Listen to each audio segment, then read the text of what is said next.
If you like the video, make sure to like, subscribe, and comment.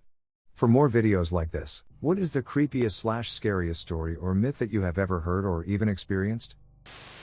When I was younger, I used to live by the woods and could see a cemetery from my back porch. One Easter, I remember waking up and seeing the Easter bunny, one of those terrifying costumes, and what really gets me is I remember smelling the wet hay. When I woke up, I didn't tell anyone, but there was an extra Easter egg in my house that my parents didn't hide. Years later, when I was in high school, I asked my parents if they ever dressed up like the Easter bunny and came into our room. They said they would never go through so much trouble. Then my younger sister, who I shared a bunk bed with when this happened, said she remembers when the Easter bunny came into our room and made a remark about the hay smell. I was terrified that we both remembered seeing a person dressed as a bunny in our room. To make it even stranger, I told the friends I sat with at lunch what happened. One of the girls was my neighbor across the street. She told me one Easter a long time she looked out her window during the night and saw the Easter bunny standing in her driveway. I had chills. To this day, I am terrified of people in rabbit costumes. A man in a bunny suit came into my room when I was a child and stood over me. Some Korean kid once told me this story on the school bus. A woman moves into a new apartment building. Not long after, she is coming home one night and needs to use the elevator, but it's broken with a sign directing residents to use the service elevator, which has a little window in the doors. As the woman enters the elevator, a man catches the door and comes in behind her. They strike up a conversation, since the woman hasn't met anyone else in the building yet, and the man asks her what floor she's on. She tells him 15, and he says he's on 14. On the 14th floor, the elevator stops, and the man bids her farewell and steps out, the doors closing behind him. However, for a split second, the woman can still see him through the little window before the car starts rising, and she watches him pull out a knife, turn and smile at her, and start sprinting up the stairs. The scariest thing I've ever experienced happened to me when I was about 11 or 12. I was coming back from the park with my dog, and took a shortcut down a path connecting the street the park was on and the street my house was on. It was getting dark and the path wasn't lit, but I decided to go down it anyway because it was only about 100 feet long and I was supposed to be home already. The path had a few gentle curves, and as I rounded one I came face to face with a huge dog. It was black, though that might have just been how it looked in the dark, and it was growling at me, but the thing that terrified me was its, and I shit you not, bright red eyes. I took a step back, and it took a step forward. I remember thinking, well, screw this. I picked up my dog, a Shih Tzu, and ran as fast as I could back down the path, around the end of the block, into my house and then straight into my bedroom. My parents couldn't convince me to come out for an hour, and then when I told them what happened they laughed it off and told me to wash my hands for dinner. My mom grew up in a 17th century farmhouse in rural Rhode Island. There was an old barn on the property which had once been converted into a dance hall, but at the time my grandparents owned it, it was largely unused except for the occasional church function. One summer, a newlywed couple on an extended camping trip for their honeymoon asked my grandparents if they could stay in the barn for a while. Happy to pick up a few extra bucks, my grandparents agreed. Before the week was up, the couple informed my grandparents that they were leaving early because they couldn't take it anymore. The very first night, they said, they had suddenly heard music and had seen two ghosts dancing in the barn. It happened every night. Sometimes there would only be the music, sometimes just the same man and woman dancing silently. The newlyweds thought that the whole love after death thing was romantic, albeit creepy, and initially decided to stick it out. To make the ghosts seem less scary, they gave them appropriately old-fashioned sounding names, Jeremiah and Elizabeth Carpenter. The newlyweds only packed up and confronted my grandparents after taking a walk through the town cemetery and discovering, by chance, the side-by-side graves of Jeremiah and Elizabeth Carpenter. The main house was haunted, too, but the story of the dancing ghosts in the barn has always freaked me out most. My friend is Korean and she knows a lot of creepy Korean ghost stories. She told me about this nightmare she once had that terrified me to my core. In the dream, she walks into this very poorly lit public bathroom and immediately gets a bad feeling, the air just seems heavier. At first she thinks the bathroom is empty, but then she sees a girl standing in front of the sink that is closest to the door, slightly hunched and gripping the sides of the sink. Her long dark hair is slightly covering her face and she's staring very intently into the mirror at her reflection. The girl doesn't even look up or notice my friend as she's entering the bathroom, she's just staring into the mirror. And as my friend gets closer to the girl, she can hear her speaking in a very low, very concentrated voice. She is reciting the months, January, February, March, April, May. She just keeps reciting them over and over again in the same low and deliberate voice. For some reason, my friend immediately knows that the girl is counting down the months until she plans to kill herself.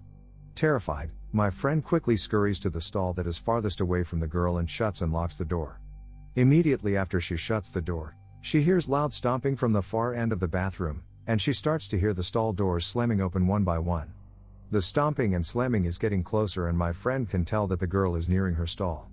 Absolutely petrified, she looks under the stall right next to her and sees the girl's feet enter into her line of vision and hears the door of that stall slam open. My friend knows she is next. Even though she locked her stall, she knows that won't stop the girl. She watches, frozen in terror, as the girl's feet turn and move slowly until they are right in front of her stall. There is a slight pause, silence for a few long seconds, and then the girl walks right through the door and is face to face with my friend. That's the part when my friend woke up. I now avoid all creepy public bathrooms because of that story. Even reading it out gave me the creeps. When I was 8 years old, my dad and brothers were away on a hunting trip. My mom, sister, and I always had girls' weekends when this happened, but my 16 years old sister had to work that first night. So, I slept in my parents' bedroom with my mom and our dog, and my sister, being the typical 16-year-old, enjoyed having the house somewhat to herself when she got home from work. The first thing that she did when she got home was go downstairs to her room and change clothes. While she was changing, she heard the floor creaking upstairs, but assumed it was our mom checking to make sure she got home okay. When she went back upstairs to fix a snack and watch TV, she realized she hadn't locked the door behind her, so she did so and settled in for a few hours of TV. Around 1 a.m., my sister went back downstairs to her room to go to bed. She heard the floor creaking upstairs again. Our house had certain loud creaks that our family had learned to step around at night to avoid waking each other, so when she heard the hallway creaking above her, she thought something may be wrong. At this point, my mother realized something may be wrong, as well, and our dog began to growl at the bedroom door. My mom called my older sister and her husband, who lived across from us, and told them someone was in the house, so my brother-in-law ran over with his shotgun and my sister drove over, thinking they'd surround the place. The person went into my brother's room and jumped out of the window. We never caught them, so we never could prove who was in our house that night. Here is what we do know: that person was in or almost in my bedroom when they heard my mom and ran. We had a neighbor who was somewhat obsessed with me, and my parents were convinced he was trying to get to me that night. Because I was young and had slept through the commotion, my family didn't tell me all of this at first. Until a few years later, I woke up early one morning with the strangest feeling, like I was being watched. I looked up, out the window that was beside my bed, and there was our creepy neighbor, standing there watching me sleep. My dad used to work for an apartment complex in Connecticut in the very early 90s, 1991 I believe. That was built on top of a collapsed construction project. Before the apartments were built, there was a large construction project occurring on the land, but the building collapsed and killed a ton of the Italian construction workers who were on the job. I think it was L'Ambiance Plaza, but I could be wrong. Anyway, my dad got a job as a head accountant for the new apartments that were being built in its place, and he has plenty of creepy stories about his job. Apparently, as a memorial to the fallen workers, a sculptor was hired to create a statue that would be placed in front of the apartment complex. He was told to make it look like a generic Italian construction worker. On the grand opening, some of the families of the fallen workers came to see the reveal of the memorial statue. My dad was there, and he said that the statue was an Italian-looking man with a hard hat under one arm and a toolbox in the other. As soon as it was revealed, one of the family members gasped and started bawling. My dad went over to her and asked her what was wrong, and she replied with, "My son. It's my son." The sculptor had never seen any of the men who died in the accident, but, sure enough, the lady pulled a photograph out of her wallet, and the statue was the splitting image of her son who had died in the collapse. Once people started moving into apartments, my dad became a sort of pseudo-landlord since his office was in the building. People would call him with their problems and complaints and issues all of the time. During the first couple months that the complex was open, one older lady would call my dad all of the time and complain that the people above her were always very loud in the middle of the night. My dad listened to her complaints but never did anything about it until it became a regular complaint. He finally asked her for specifics, and she told him that during the middle of the night an Italian couple always started arguing in the room above her. When my dad got her room number, he realized that the room above her had never been rented out before. He even went up to the room and it looked like it had never been touched. Finally, my dad was able to hire his father, my grandfather, to work some part-time positions in the complex to get some extra money. My grandfather would vacuum the halls, mop, etc. One day, my grandpa was vacuuming one of the hallways when all of a sudden the floor started shaking. My grandpa immediately thought it was some sort of earthquake, lost his balance, and began to fall over. As he was falling, he felt someone grab his shoulders and pull him back onto his feet. My grandpa started to say thank you, turned around, but there was no one in sight. At the end of high school, I worked at a sports camp in northern Ontario. Every day the kids did a 2-mile run on the main road, 1 mile out and 1 mile back. I had to the end of the road first to make sure everyone finished, and every day I saw a man walking his dog. He always said good morning, and so did I, but no one else ever saw him. I assumed he got to his house before anyone else ran into him. Then one day I'm in town getting something and I see the dog with a different man. I say hi and mention that I see the dog every day on the road and if the old man was around so I could say hi. The new guy says no, my dad died 4 years ago and I've had the dog ever since. I ask about the house on the road I run and he says no one's been there since his death. Never saw the old man or dog again. Ever since an incident when I was 4, I saw some scary shit in my old house's garage until the day we moved out when I was 18. I was helping my mom with dinner when she asked me to get something out of the big freezer, which was in our garage. I never bothered with the light because I never used to be scared and the freezer was less than 10 feet from the door, so if I left the door open and opened the freezer, it made a light path. Well, on that evening, my older brother thought it would be funny to slam the door shut and hold the handle while I was getting whatever it was I was getting. Startled, I screamed and ran for the door, trying to pull it open, crying like the 4-year-old girl I was, and yelling at him as he laughed hysterically on the other side. This continued for a minute or so when I felt something off. The garage had that heaviness about it that a place gets when you know something's very wrong or about to go very wrong. Along with this heaviness came the sensation someone was behind me, watching me. I turned around for whatever fucktard reason and there was this thing standing there. It was taller than my dad and sort of had the body shape of No Face from Spirited Away. This happened in 1996, only thinner and with really hunched shoulders. It also had a woman's face that was all white and blurry with really big, almost cartoony eyes and a grin so wide, I swear to God, it came off its face. It didn't really do anything, just kind of cocked its head and leaned closer to me, but its body didn't move, just its face, leaning down to my eye level, still cocked to the side. It was, still is, and probably always will be the most fucking terrifying thing I have ever seen in my entire life. I was so scared, I was frozen and couldn't scream if I wanted to. I just stood there and stared back into this thing's horrifying face. My brother must have thought he'd get in trouble or something because he opened the door and as soon as light hit the thing, it disappeared. Whatever the fuck I saw, it lived in our garage, I swear to this day. It never felt the same in there ever again. It always had that thick, something's wrong silence about it, even during the day.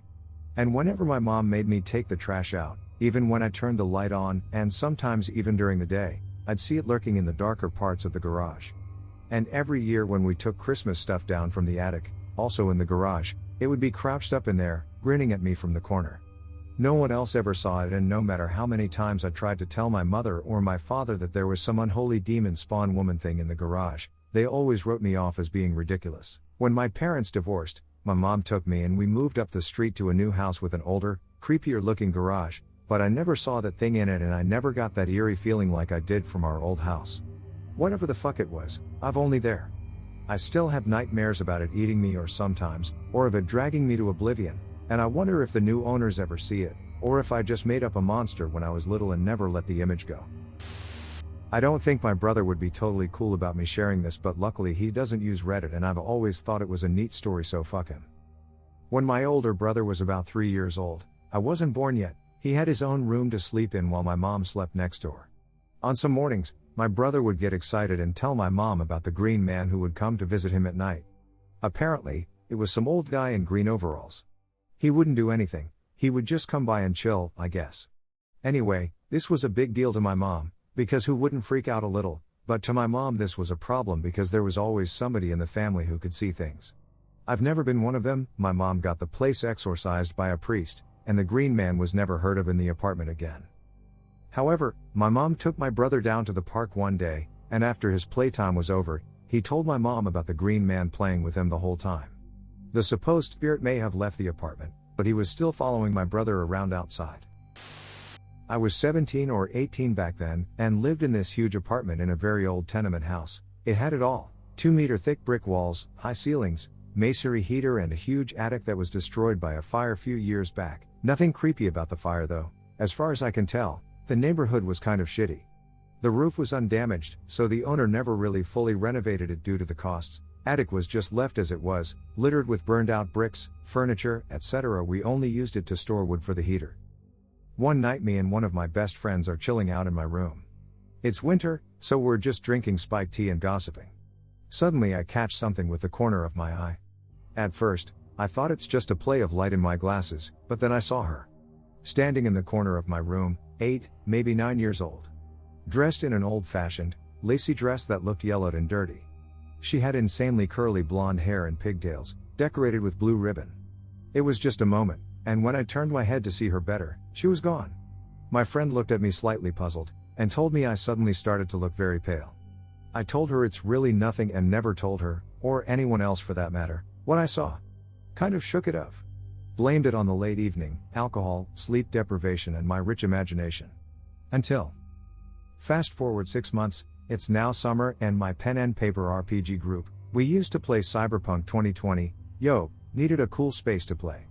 We decided my attic was great, since it was huge, dark and empty, if somewhat dirty and cluttered. We got some cardboard boxes and blankets for the floor to sit on, candles for light, few cans of beer for refreshment and started playing. Sometime during the session, my best bro friend turned pale, turned around to look me straight in the eye and said blue ribbons. I swear, I have never been so scared in my life. Never saw her again, though. When I about 12 years old, I was home alone and in bed. Parents were out doing whatever it is parents do. When out of the back of the house, ranch style, a very loud and what seemed to be very real laughter came out of nowhere. Laughter that sounded like Vincent Price after his narrative at the end of Thriller by Michael Jackson. I was fucking petrified. Pulled the blankets up over my head and remained perfectly still.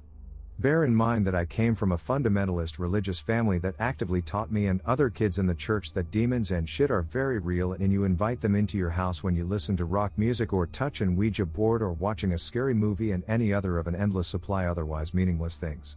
So I've lived my life believing that I had some sort of paranormal experience. I did however realize long ago demons and angels and all that are just a bunch of nonsense. Cut to about 6 years ago, I wake up sometime in the middle of the night or at least I thought I did and looking straight into my wife's walk-in closet. In that darkness, something much darker stood up and walked right up to me. A shadow figure, I learned after a little googling. I swung at it in a backhand fashion when it got right up to me, and it back shuffled into the closet and disappeared. I laid there for a minute then got up and shut the closet door, heart pounding like crazy. Eventually fell back asleep. It wasn't until just a few weeks ago that I was reading a thread on Reddit where the discussion got around the neurological processes that happen when we are falling asleep and during REM sleep and the crazy shit your scumbag brain can do to you. That thread and the stuff I looked up on my own easily explained the so-called shadow figure. But someone, I don't remember who, mentioned auditory hallucinations and holy shit I had no idea that was a thing. That's what his was. That was my laughing demon. My friend lives in an old huge farmhouse which has been passed down through his family over many generations. I've been there a few times and the place is pretty creepy. Anyways, him and his family have so many ghost stories to tell, however fortunately they've never had many real problems with them. The first one was when my friend was considerably young. He has no memory of any of the events yet his family remember it pretty well. It was late at night when my friend's parents heard screaming and yelling coming from his room. They ran to his bedroom and found him laying in bed crying, screaming and lashing out.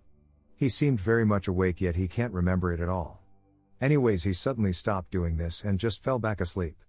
After that happened he was incredibly creeped out and asked to move bedrooms because he always felt uneasy in there.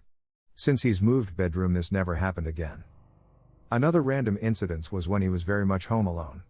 He was sitting in his lounge when he heard someone calling his name. At first he thought it was someone arriving home and he looked at the window to see who it was.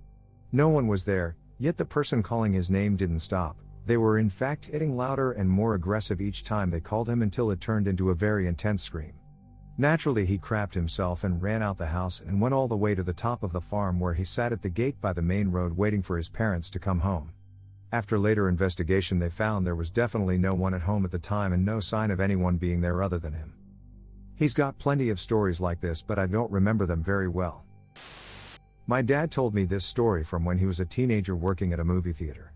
He was closing the theater at night for the first time, and whoever is closing is alone, I guess, just the last one out to check all the doors are locked, everyone's out of the theater, etc. So he did his rounds, all the doors were locked, and he was just going to check the main viewing room, or whatever you call it. When he got in, he saw a man wearing construction clothes sitting in front of the screen. So he called out, "Hey, buddy, we're closed, you have to leave now." Or something along those lines. The man replied, "Oh, no, I stay here." My dad left the room and went to the phone to call the police. Obviously he didn't want to deal with this guy alone if things got physical. When the cops came, they went into the viewing room and the man was gone. They all double-checked all the doors, the whole theater, there's nowhere he could have gone. The next day, my dad was telling coworkers about his experience, when one of the managers overheard him and simply stated, "Oh yeah, that's our ghost." My dad just kind of looked at him and the manager went on, "During the construction of this building, a worker fell off a tall scaffold in that room and died. Whenever someone is here alone at night, he shows up in the same spot." My dad made sure one of the candy girls was with him every time he closed after that. I moved from London outskirts of northwest London about 3 years ago with my mom. It's a small place, 2-bedroom, and was situated near the local church. Now I'm through and through non-believer in ghosts or anything, but this freaked me out. It happened within the space of about a week. I was in my room and was getting tired, so decided to call it a night. I had this weird unnatural feeling somebody was looking at me, but I just dismissed it because, well, why or how would there be, and went to bed as I tried to drift off the feeling state and felt like eyes were looking at me, but eventually I nodded off.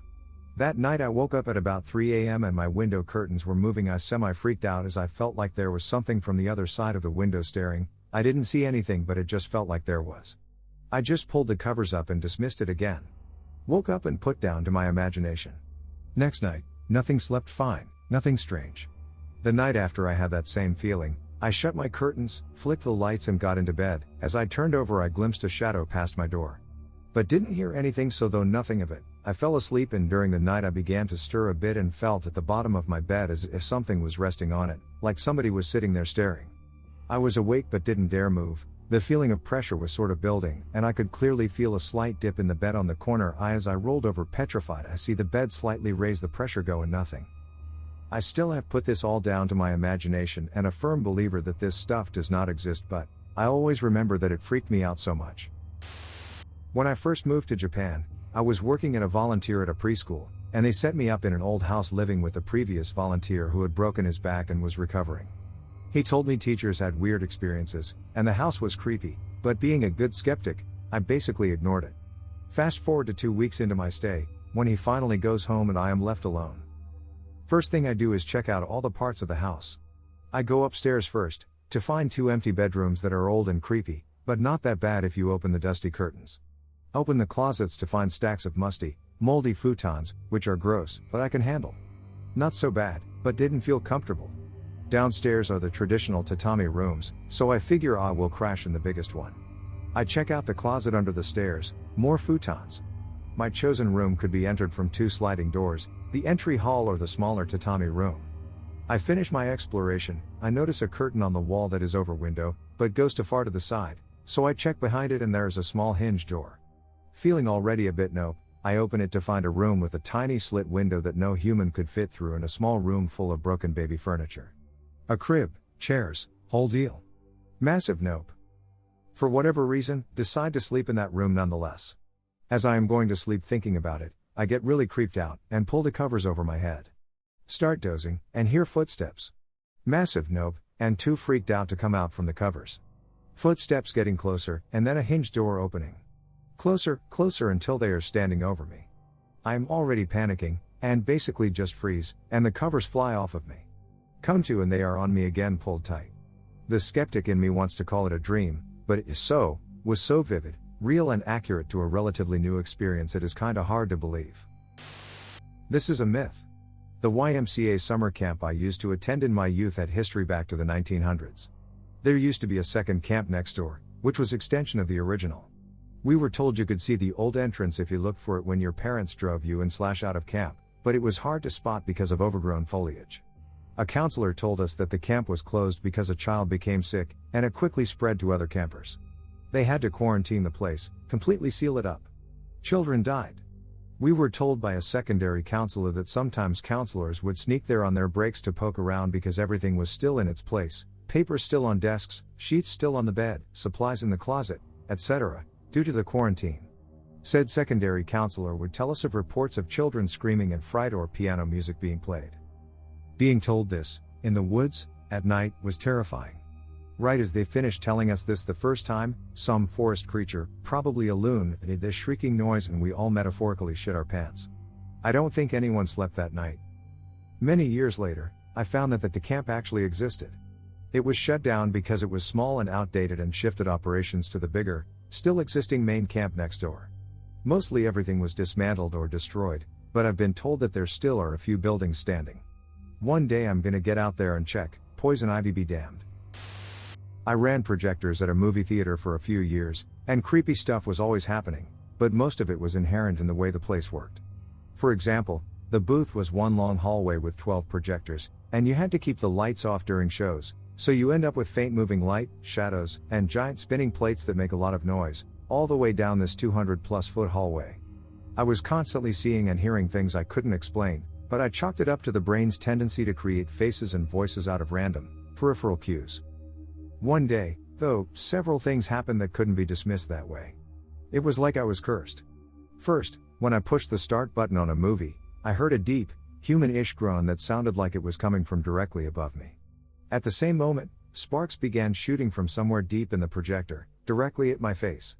I immediately shut it off and called my manager, and while we were looking at it, scratching our heads, the film wrapped mid-movie on the projector next to me. This means that the film got tangled and was being stretched and mangled, which happens from time to time, but never in the middle of a movie, not in my experience at least. When I looked at it, I saw that the film had been threaded into the projector incorrectly, but here's the thing, the movie should never have been able to start with that misthread. It was like it suddenly jumped to different spokes in the middle of the movie. Neither the sparks incident nor the mid-movie wrap had ever happened to anyone there before. Anyway, this is happening in the middle of a set of starts, so I was too frantic to be scared. But when I went downstairs to get some water and then the fucking light bulb above my head exploded, that did the trick. I finished the shift humming to myself, keeping my gaze on the floor, and generally not looking for trouble, and thankfully finished with no problems. That is, until I went to hand the booth key to the next projectionist. It was a single key on a sturdy key ring, which was attached to one of those spirally plastic wristlets that you can stretch several feet. The key was gone. At some point in the shift, the key ring had been straightened to a perfect U-shape. I couldn't have pulled it apart with all the strength in my hands. Somehow, enough force had been applied to the ring to bend the shit out of it without me noticing. What really creeps me out about that is how deliberate the bend seemed, since the very elastic wristlet was never pulled. I would have noticed, because it hadn't left my wrist the whole shift. We never found the key. I have the perfect story for this. One time my friend and I were drinking on his slanted roof on the back of his property. We were having normal conversation, and realized that we saw an animal climbing on the back of the tree in the yard. So, we launch into a conversation about what kind of animal this is. It was obscured by the tree, but it keeps poking its head out, and we can just barely catch a glimpse. We debate over this for about half an hour, before I decide to step over to the edge of the roof to figure out what it actually is. I walked to the edge of the roof and that's when I realized, it was a person. A person had been staring at us through a tree, for 30 minutes while we discussed what kind of animal we thought was on the tree. I yelled get the fuck out of here and at first he just kind of stared blankly at me, before flipping me off and running away back out of the yard. We were terrified. We left one person on watch on the roof while the other went around securing all of the doors. Which now sounds like one of the classic split-up situations of a horror movie in retrospect. So when I was like 8 or 9 years old, we used to visit my dad's friend Wade at his cabin.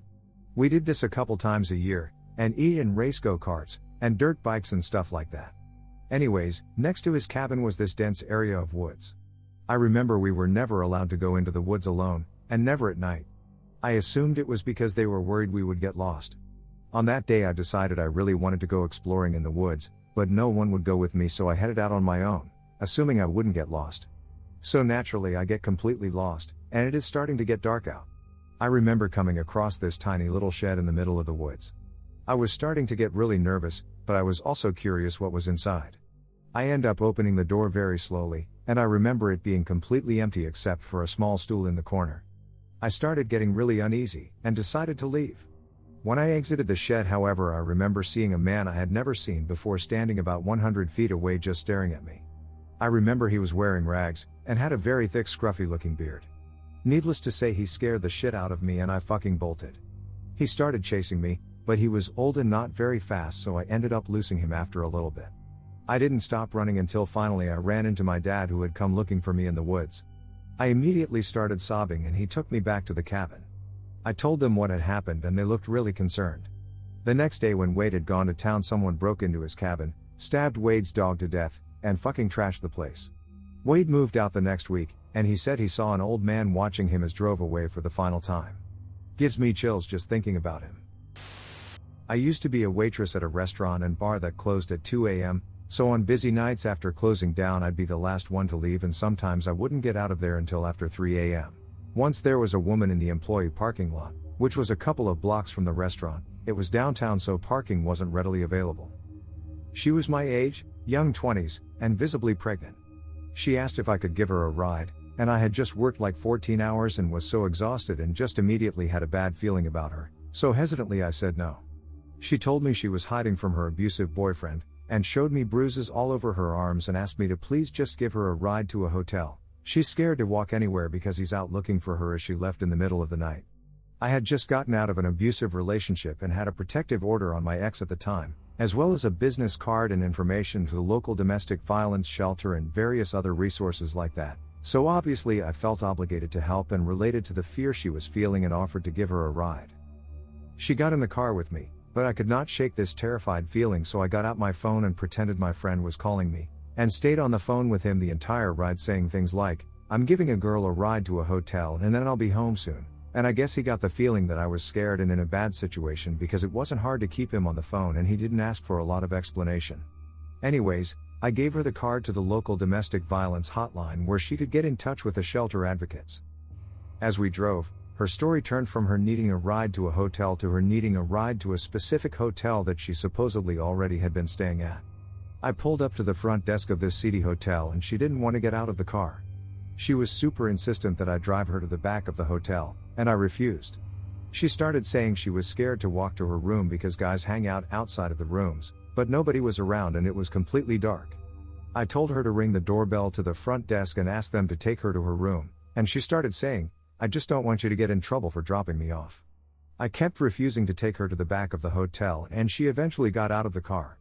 I locked the doors right away, and she tried to get back in. She knocked on the window frantically and asked me to come out of the car so she could give me a hug for helping her. I told her no and asked her to move out of the way, and she told me she thought she left her purse in my car. I remembered she didn't have one, though, and when I leaned over to check the passenger's side seat, I saw the business card I had given her crumbled up and thrown on the ground. At that point I just started to drive away, but to do so I had to drive towards the back of the hotel because she was blocking me from reversing out of there. I assumed I could drive around the hotel, so just kept going, and the back of the hotel was completely unlit. There were no rooms, just the back of the building. She had insisted I take her there because that's where her room was, and there were two guys standing back there like they were just waiting the whole time. I have no idea what they had all planned or if she really needed help or what. I'm one of the blessed people to have many experiences. Whether that was a child's imagination or actual experiences, I don't even know. But I will share my most recent account. Moved into the basement suite of my best friend's house while going to school. It was an older house, I'd say maybe 1970, but it had been renovated. The basement suite was a shoddy job to say the least. Anyway, as soon as you reach the bottom of the stairs you come to the laundry room, which had a pull string light dangling from an unfinished roof. The drywall in this particular room looked as if it had been torn off in a half-assed demolition attempt. There is a door from the 6*X10 laundry room that opens in the basement suite. Immediately on the left is a door to a bedroom, which was my room. A few feet down along the narrow, 15 feet, hallway on the right is another door to the bathroom. The long hallway opens up into a living/dining room area with a half wall separating the kitchen from the living/dining area. At the far end of the suite is another room that is barely big enough to fit a bed, more of a storage room I suppose. The creepiness started almost immediately upon moving in. My friend has a small dog, some Chihuahua mutt. Said friend and I were hanging out in the basement playing COD or something, and I noticed the small dog would not, no matter how it was coaxed, go beyond the door from the laundry room to the suite. It would whine and shake. I dismissed it to being a small useless dog. Everywhere I went in the suite I would have the being watched feeling but ignored it. While trying to fall asleep in my small room I noticed what seemed like a smoke-type mass, noticeably darker than the ambient light in the room, that would circle the room just below the roof along the wall. Again I dismissed it as something to do with my eyes adjusting to the light in the room. This went on for 6 months or so. During this time I'd hear what sounded like the cupboards in the suite's kitchen opening and closing. The time when I started to second guess my opinion on this mass was when my GF stayed a few nights with me and she asked me if I noticed this shadow, as she called it, that floated around the corners of the roof. I told her I also noticed it immediately after moving in. She was super creeped out and so was I. I continued with my life for a couple more months, but after my GF confirmed that I would leave the TV on during the night just so I wouldn't see this thing. I noticed the vibe would get heavy near the end of every month. So I'd try to crash on some other friend's couch during this time. One night I guess this thing decided it circled the room enough. I woke up suddenly around 3 a.m. wide awake. Looking at the roof, the black mass had formed directly above my head and was in the process of swirling down towards my face just like a whirlpool. I've never moved so quickly in my life. Ran through 1, 2, 3 doors up a flight of stairs and down the upstairs hallway and into the main kitchen.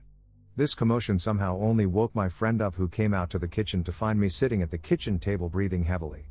My friend later told me that his family also had experiences in the house and actually had their pastor come in and bless the house.